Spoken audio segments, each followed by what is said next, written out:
Hello, everybody. I'm Dr. Jesse Jackson III. I'm the best-selling author and facilitator of the Don't Kick 'Em Out book and training series and over 25 professional development programs, which have served over 500,000 educators throughout the course of my career. Really excited here. I'm talking to my superintendent colleagues all over the nation who are coming into a very critical period over the next 2 years and managing some very historic issues. And the key is they're going to have to be managed correctly, or there could be some very serious problems that come from the mismanagement of them. One of the things that I see that helps superintendents or can hurt a superintendent is how they manage their central office. I have seen some districts that run very smoothly, but it's the central office competency which is helping that smoothness to come forward. But man, I've seen some people hit that wall, and it is that management team that is going in different directions.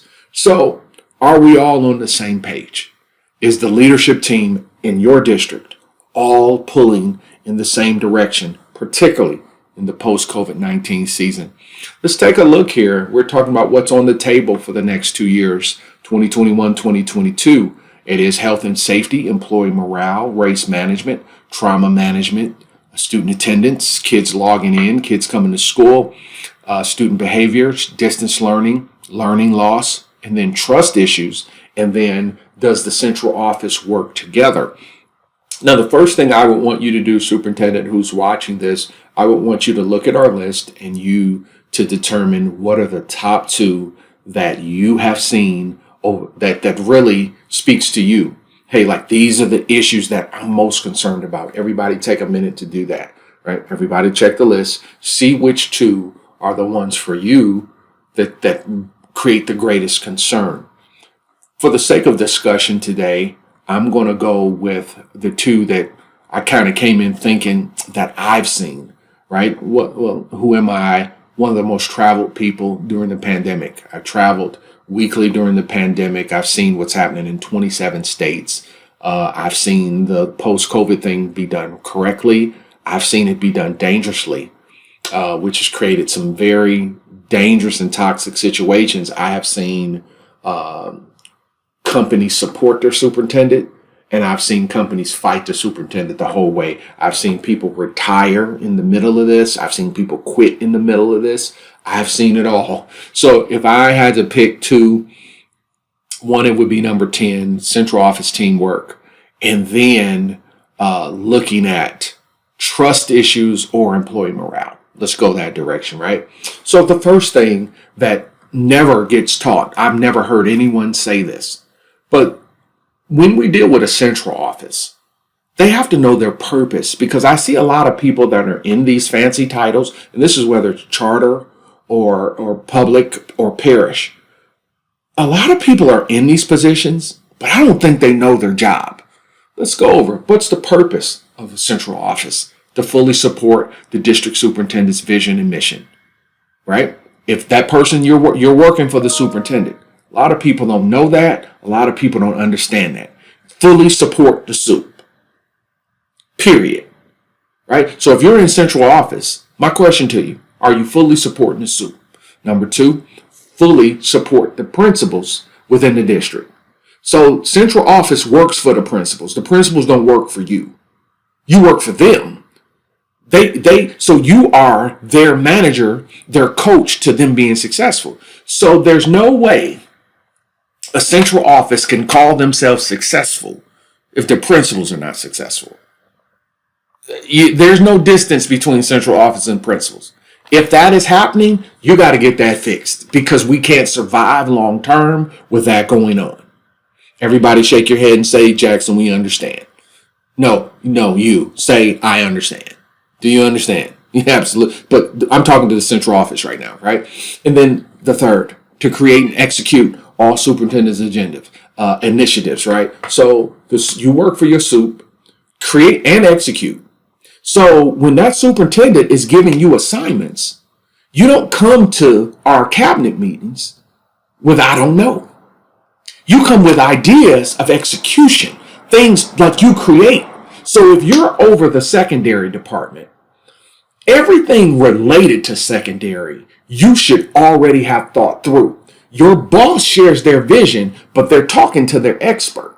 Now, there's different type of soups to work for, but we're talking about, particularly during this time, superintendents needed their team in that central office to be on top of their game. So we're talking about we create and execute initiatives. So if the superintendent has a correct our behavior initiative, you have to know what to do. If the superintendent has a COVID reentry initiative, they're counting on the underbosses sitting at that table to be able to execute and move it forward. The president says what we're doing, but the cabinet executes. That's how it works. A lot of times some folks don't know that. To establish culture within the company. So what is the culture within the company, right? Is it a backstabbing culture? Is it one which we don't communicate? Or is it just all cover your tail emails? Is that what we're doing? Or do we allow people not to work or who are incompetent in jobs, but they continue to be evaluated well? These are brutal realities of central office life. I've never seen in all the time I've been out here, there is no training for central office staff. They get in these roles, and typically this is how folks get into it, right? They get into it because the superintendent picked them, or the soup inherited you, right? Or the soup will pick their friends, people they trust, which is okay. However, you got to be productive. So I'm okay with people picking people they trust, their friends, buddies, but they got to be productive. What I've seen more over this time, that there's a lack of support for principals, meaning they're not getting the support they need from central office. And then there's a blame game. And then central office can't get cooperation, so they become a professional bully. Essentially, we're like trying to log ways to get you out of the district. But that's the type of culture that gets developed. Then there's no chemistry between central office and the principals. Then the blame game is one or the other, and then unhappy people bring their personal problems to work. So, you got stuff going on, and so the stuff you got going on is dominant. And then there's trust issues. Nobody trusts each other. I think central office is out to get me. The principals are basically going around my head to the superintendent, which means your culture is broken. If that's happening, we have a failed system and a failed culture within the organization. So, ladies and gentlemen, I'm talking to superintendents, if these are the things that you're seeing within your organization, now you could have inherited this, right? And this is not an indictment of you as a leader. This means this is how this is going right now, right? You got a handful of soups that really have their central office where they want it. Because a lot of times, once again, we inherit people. Okay? And it's post-COVID or pre-COVID. So a lot of times you have to work on your team. Now, a lot of times, and a lot of the philosophies is just fire people, right? Get people out. However, one of the things that I always like to see happen, and that does not happen in the central office, district office process, is training. It does not happen, right? It is just, there are no trainings for that. So, of course, what I have been doing for the last 3 years without being aware of it in training cabinets in those superintendent meetings, that's how, when I first started, it started as a superintendent asked me, hey, come to the meeting with me. Just sit on the meeting, tell me what you see. Then it went from, hey, here's what's going on with this one, check. Then here's the training for it. And that's what I found years ago is the way. And so what we started to see as we work with these cabinets and held them to very, very starch fire, we started to see an improvement in performance.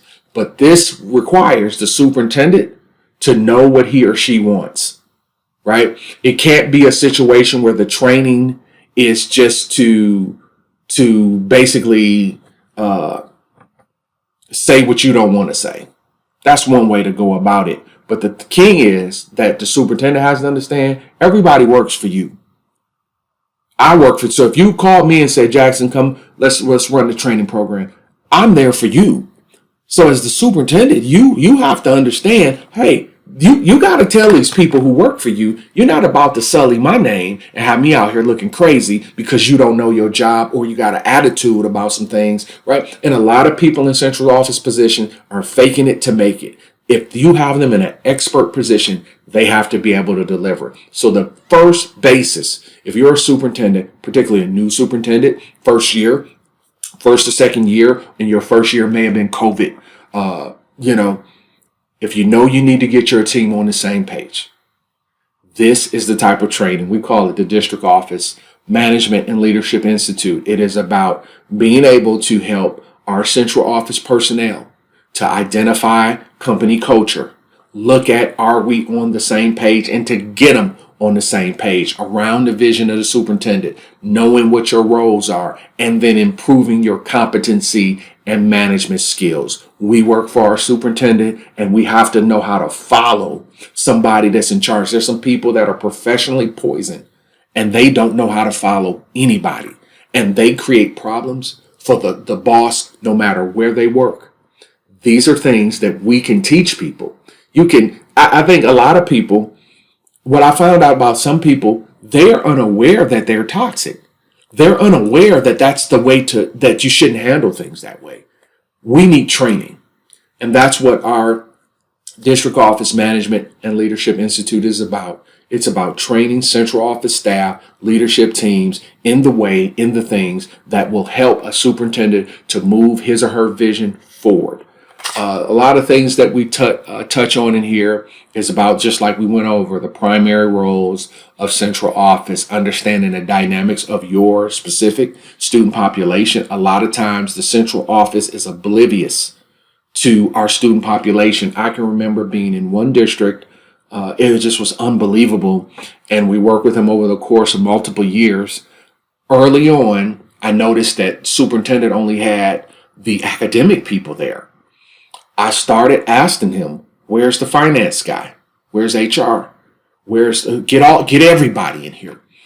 Do you know that the people in HR and in finance in this particular large company, a large district, do you know when they got in there, they said, Dr. Jackson, one lady been there a decade.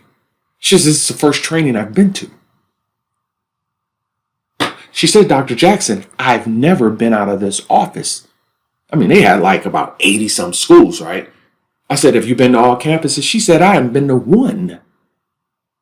But how can a person who has never been out of the office, but they're over the wallet and approving invoices and all this stuff, now you start recognizing why the principals are like, we're fighting with accounts, with the payable people and the grant people.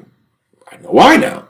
The lady said from being there, she said she had a better understanding of what had happened in the last 10 years, of why the people hated her so much. Because she said she didn't know what they were dealing with. She got that from a 2-hour training sitting with me.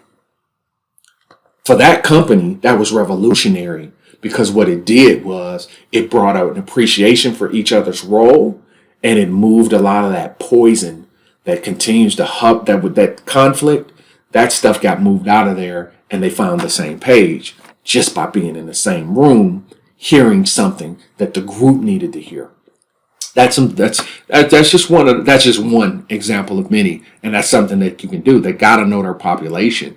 The top 3 indicators of where your culture is, signs of what a marginal district looks like, what are signs of an ineffective central office. I mean, we could tell you when a central office is missing the mark. Well, guess what? That's good feedback. Now, if you have one of those cultures where people get in their feelings and get emotional, I've seen it all. I've had some situations where I had a superintendent who's retiring and going on the way out. They're a little bit upper in age. They like to be liked. They don't like conflict, right? They don't like any conflict. They'd like everybody to like them. And so, but they got people on their team that don't know what they're doing.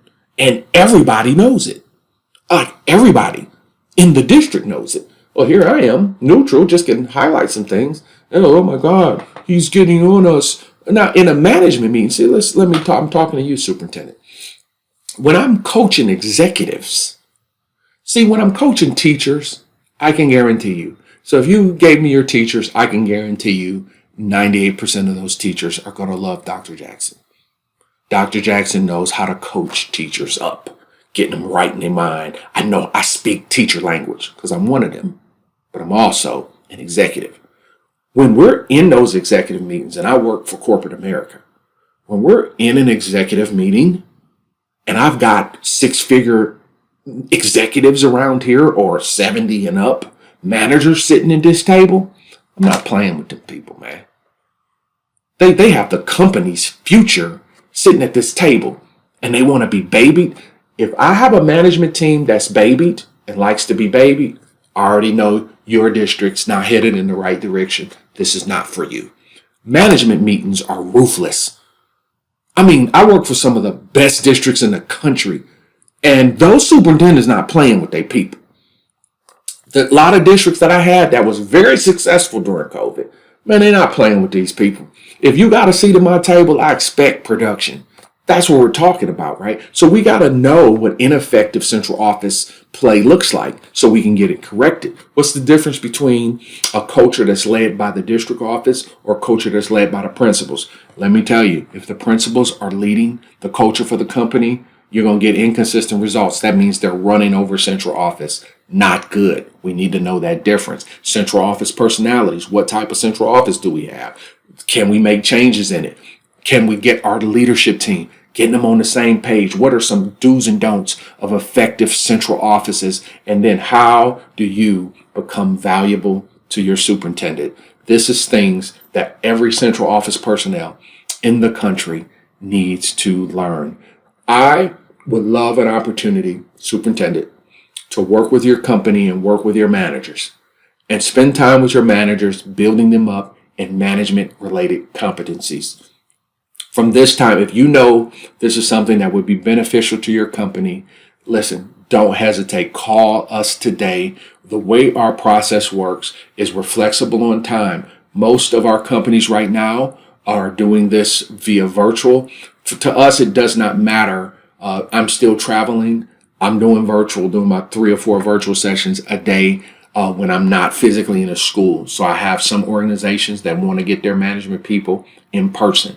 They do it as a whole morning. They have breakfast or lunch and they break some things down. The way you want to do it, however you want to do it, we are willing to do it. But the process is to get all of that management team together. Now, here's 2 pillars of it. One pillar is that central office, and you get that group together, and another pillar of it is your principals. You would have to decide based on your numbers. Because some people don't have big central offices. And so what you understand, like in a culture, sometimes in an organization, the principals don't feel comfortable with central office there. So it might need to be 2 sessions to kind of sift through where we're at. Now, the only person who would know that is you. I'm here for you to help you achieve your goals as a superintendent. Whichever way, whatever process that you know works best, we are willing to do. Dr. Jesse Jackson III, I'm here to help superintendents to manage the issues, their workplace issues, and the major place where those workplace issues are, it occurs right at the top, right in their cabinet. Sometimes you need to work on that core group that you're counting on. They need some training and some understanding, and they need to build in their management capacity. That is their competency and their ability to execute the initiatives of the superintendent. If you are a superintendent who knows that your organization will greatly benefit from this, call or email us today. Someone from our office will be back with you in 24 hours. Looking forward to working with you soon. Be well.